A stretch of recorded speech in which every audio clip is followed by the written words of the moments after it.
జీవించాలా. గమనించండి, ఈ లోకం ఎట్లా బ్రతుకుతాము, ఎలా జీవిస్తాము, దానికి ప్రతిఫలము ఎక్కడ లభించాలి?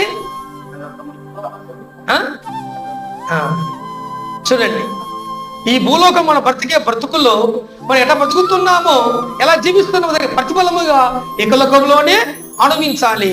పరలోకంలో కూడా, పరలోకం పోవాలో పాతాళం పోవాలో అది ఆ యొక్క బ్రతుకు తెలుస్తుంది అన్నమాట. అది మనం తెలుసుకోవాలి. అందుకనే అన్నాడు కదా, మనిషి ఒక్కసారే మృతి పొందాలి, అటు తర్వాత ఎవరికి తీర్పు ఉండేది? ప్రతి వారికి ఉంటుంది. మనం తెలుసుకోవాల్సిన వారికి ఉంటుంది.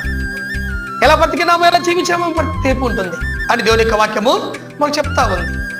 కనుక ప్రియమైనటువంటి వాళ్ళారా, ఎందుకంటే మనము దేవునికి అన్ని లెక్క చెప్పాలా. అదేంది పాస్టరు, మన లెక్క చెప్పాలా?